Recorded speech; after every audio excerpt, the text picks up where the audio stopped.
தமிழக அரசியல் களம் அரை நூற்றாண்டு காலமாக இரண்டு திராவிட பெரும் கட்சிகளால் அசைக்க முடியாத கோட்டையாக ஆட்சி செய்யப்பட்டு வரும் ஒரு கடினமான நிலப்பரப்பு. இந்த இரு துருவ அரசியலை உடைக்க நினைத்து காணாமல் போனவர்களின் வரலாறுகளே இங்கு அதிகம். ஆனால் எந்தவித வலுவான அரசியல் பின்புலமும் இல்லாமல், பெரும் பணபலம் இல்லாமல், வெறும் வார்த்தைகளை மட்டுமே கூர்மையான ஆயுதமாக ஏந்தி ஒரு மாபெரும் இளைஞர் படையை, தம்பிகள் என்ற ஒரு அரசியல் ராணுவத்தை ஒருவரால் உருவாக்க முடிகிறது என்றால் அது சாதாரண விஷயமல்ல. அவர் நாம் தமிழர் கட்சியின் தலைமை ஒருங்கிணைப்பாளர் செந்தமிழன் சீமான். ஆனால் இங்குதான் ஒரு மாபெரும் வியப்பு ஒளிந்திருக்கிறது. திரைக்கு பின்னால் காதல் கதைகளையும் ஆக்ஷன் திரைப்படங்களையும் இயக்கிய ஒரு சாதாரண சினிமாக்காரர் எப்படி இவ்வளவு ஆக்ரோஷமான ஒரு அரசியல் தலைவராக மாறினார்? அவருடைய இந்த தீராத கோபத்தின் ஊற்றுக்கண் எது? இது 2009ஆம் ஆண்டு ஈழத்தில் நடந்த முள்ளிவாய்க்கால் பேரழிவில் ஒரே இரவில் உருவானதா, அல்லது அதற்கான விதைகள் பல ஆண்டுகளுக்கு முன்பே அவரது அடிமனதில்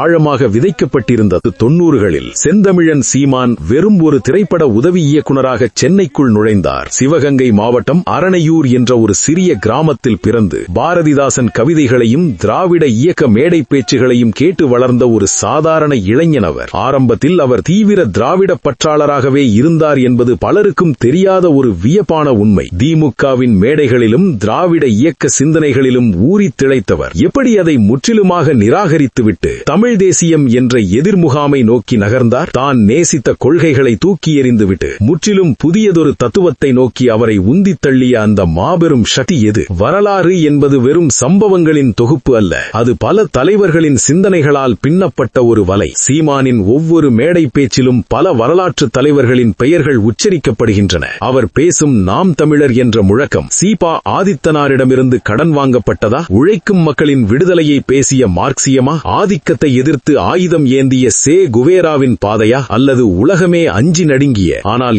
ஈழத் தமிழர்களால் தேசிய தலைவர் என்று கொண்டாடப்படும் வேலுப்பிள்ளை பிரபாகரனின் நேரடி தாக்கமா? இது செவிவழி கதையல்ல. இது தரவுகளின், உண்மை சம்பவங்களின் மற்றும் ஆவணங்களின் அடிப்படையிலான ஒரு வரலாற்று தேடல். சீமான் என்ற அரசியல் ஆளுமையின் மூளைக்குள் ஆழமாக ஊடுருவி அவரது அரசியல் சிந்தனையை வடிவமைத்த உண்மையான ஆசான்கள் யார் என்பதை தேடும் பயணம் இது. வாருங்கள், வரலாற்றின் பக்கங்களை புரட்டுவோம்.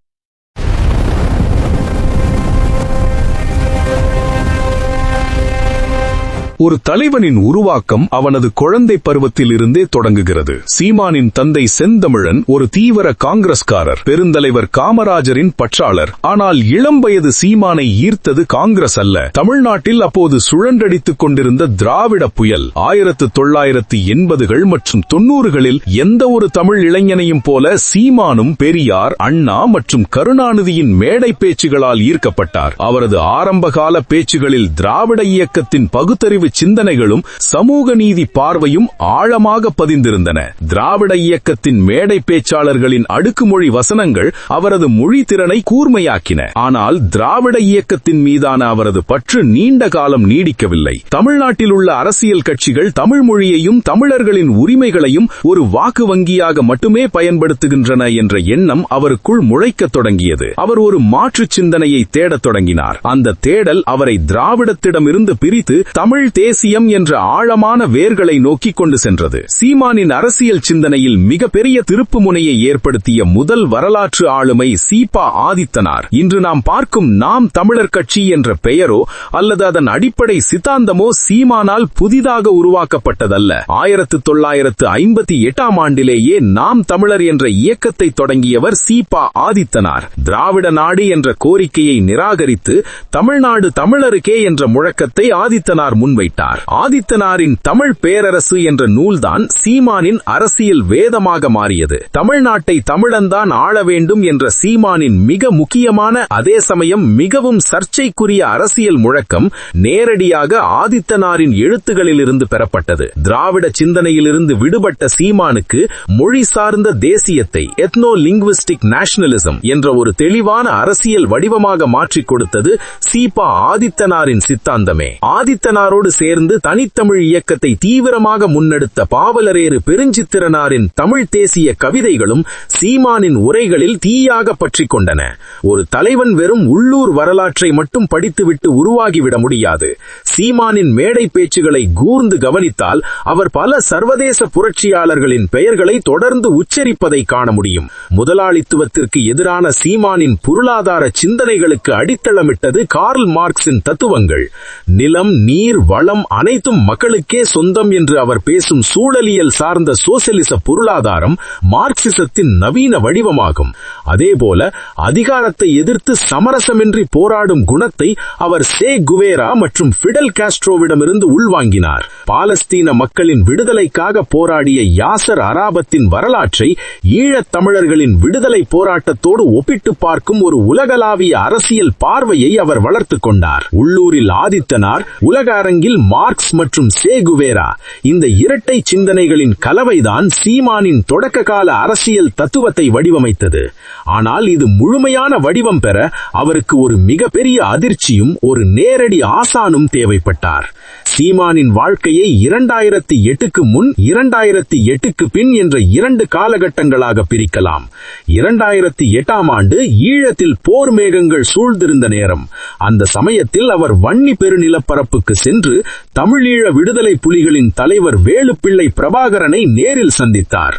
இந்த சந்திப்புதான் சீமானை ஒரு சினிமா இயக்குனரிலிருந்து முழுநேர அரசியல்வாதியாக, ஒரு தீவிர தமிழ் தேசியவாதியாக உருமாற்றியது. என்னை அரசியல் களத்திற்கு அனுப்பியது அண்ணன் பிரபாகரன் தான் என்று சீமான் பலமுறை வெளிப்படையாகவே அறிவித்துள்ளார். 2009ஆம் ஆண்டு மே மாதம் நடந்த முள்ளிவாய்க்கால் பேரழிவு சீமானின் மனதில் ஈடு செய்ய முடியாத பெருவலியை ஏற்படுத்தியது. லட்சக்கணக்கான தமிழர்கள் கொன்று குவிக்கப்பட்ட அந்த துயர சம்பவம் தமிழ்நாட்டில் உள்ள எந்த அரசியல் கட்சியாலும் தடுக்கப்படவில்லை என்ற கோபம் அவருக்குள் வெடித்தது. பிரபாகரன் முன்வைத்த ஆயுத போராட்ட பாதையை தமிழ்நாட்டில் ஜனநாயக போராட்ட பாதையாக மாற்ற அவர் முடிவு செய்தார். பிரபாகரனின் ராணுவ கட்டுப்பாடு, சமரசம் செய்யாத அரசியல் கொள்கை மற்றும் தமிழ் இனத்தின் மீதான பற்றை அப்படியே உள்வாங்கி 2010ஆம் ஆண்டு மே 18ஆம் தேதி முள்ளிவாய்க்கால் நினைவு தினத்தில் நாம் தமிழர் கட்சியை அதிகாரப்பூர்வமாக தொடங்கினார். இன்று சீமானின் கட்சி கட்டமைப்பு, கொடி, சின்னம், புலிக்கொடி மற்றும் அவர் தனது தொண்டர்களை தம்பி என்று அழைக்கும் முறை என அனைத்தும் பிரபாகரனின் விடுதலை புலிகள் இயக்கத்தின் நேரடி நீட்சியாகவே காணப்படுகிறது. ஆக சீமானின் அரசியல் சிந்தனை என்பது எந்த ஒரு தனி மனிதனால் மட்டும் வடிவமைக்கப்பட்டதல்ல. அது சீபா ஆதித்தனாரின் மொழி தேசியம், கார்ல் மார்க்சின் சமதர்ம பொருளாதாரம், சே குவேராவின் சமரசமற்ற கிளர்ச்சி மற்றும் எல்லாவற்றிற்கும் மேலாக வேலுப்பிள்ளை பிரபாகரனின் ஆழமான இனப்பற்று, இந்த 4 மாபெரும் தூண்களின் மீது கட்டமைக்கப்பட்ட ஒரு பிரம்மாண்டமான சித்தாந்த கோட்டையாகும். வரலாற்றில் எப்போதுமே ஒரு சுவாரஸ்யமான முரண் மறைந்திருக்கும். எந்த ஒரு மாபெரும் தத்துவமும் தனக்கான மிகப்பெரிய விமர்சகனை தனக்குள்ளிருந்தேதான் பெற்றெடுக்கிறது. சீமானின் அரசியல் பயணமும் அத்தகைய ஒரு வரலாற்று முரண்தான். பெரியார், அண்ணா, கலைஞர் என திராவிட இயக்கத்தின் ஆளுமைகளை தன் இளமை காலத்தில் ஆசான்களாக ஏற்றுக்கொண்ட அதே சீமான் தான் இன்று அந்த திராவிட சித்தாந்தத்தின் ஆணிவேரை அசைத்து பார்க்கும் மிக கடுமையான அரசியல் எதிரியாக மாறியிருக்கிறார். அவரை பேச வைத்தது திராவிட மேடைகள். ஆனால் அவர் பேசுவதோ சீபா ஆதித்தனாரின் நாம் தமிழர் தத்துவம். அவருக்குள் சமூக நீதியை முதலில் விதைத்தது பெரியார். ஆனால் அந்த நீதியை அவர் அடைவதற்கான பாதையாக தேர்ந்தெடுத்தது கார்ல் மார்க்ஸையும் சே குவேராவையும். அவருக்கு தாய்மொழியின் மீது தணல் போன்ற உணர்வூட்டியது பாவலரேறு பெருஞ்சித்திரனார். ஆனால் அந்த உணர்வை வெறும் வார்த்தைகளாக விடாமல் ஒரு அரசியல் ஆயுதமாக, ஒரு கட்டுக்கோப்பான இளைஞர் படையாக மாற்றிக் கொடுத்தது வேலுப்பிள்ளை பிரபாகரன். ஒரு காலத்தில் வெறும் திரைப்பட இயக்குனராக கற்பனை கதைகளை உருவாக்கிக் கொண்டிருந்த செந்தமிழன் சீமான் முள்ளிவாய்க்கால் என்ற நிஜ உலகின் பெருந்துயரத்தால் செதுக்கப்பட்டார். கேமரா லென்சுகள் வழியாக உலகை பார்த்தவர் தன் இனத்தின் கண்ணீர் வழியாக அரசியலை பார்க்கத் தொடங்கினார். அவர் யாரால் ஈர்க்கப்பட்டார் என்பதை விட அவர் எந்த வழிகளால் உந்தப்பட்டார் என்பதே அவரது அரசியலின் மையப்புள்ளியை தீர்மானித்தது. வரலாறு நமக்கு கற்பிக்கும் பாடம் இதுதான். மாபெரும் தலைவர்கள் ஒருபோதும் சூன்யத்திலிருந்து பிறப்பதில்லை. அவர்கள் காலத்தின் தேவைகளாலும் மக்களின் தீராத வலிகளாலும் தங்களுக்கு முன் வாழ்ந்த சிந்தனையாளர்களின் சித்தாந்தங்களாலும் வார்க்கப்படுகிறார்கள். சீமானின் அரசியல் சிந்தனை என்பது பல தசாப்தங்களாக தமிழகத்திலும் ஈழத்திலும் உலக அரங்கிலும் வீசிய அரசியல் புயல்களின் ஒட்டுமொத்த கலவை. அந்த புயல் தமிழக அரசியல் களத்தில் ஒரு புதிய விடியலை கொண்டு வருமா, அல்லது வரலாற்றின் பக்கங்களில் வெறும் தடயமாக மட்டுமே மாறுமா? இதை தீர்மானிக்கப் போவது சீமானோ அவரது ஆசான்களோ அல்ல, காலம் மட்டுமே. இந்த வீடியோ பிடித்திருந்தால் லைக் செய்யுங்கள், ஷேர் செய்யுங்கள், சப்ஸ்கிரைப் செய்யுங்கள். மேலும் தமிழ் வரலாற்று ஆவணப்படங்களுக்கு பெல் ஐகானை அழுத்துங்கள். உங்கள் கருத்துக்கள் மற்றும் பரிந்துரைகளை கமெண்ட் செக்ஷனில் பகிருங்கள். அடுத்து எந்த வரலாற்று நபரை பற்றி வீடியோ வேண்டும் என்று சொல்லுங்கள்.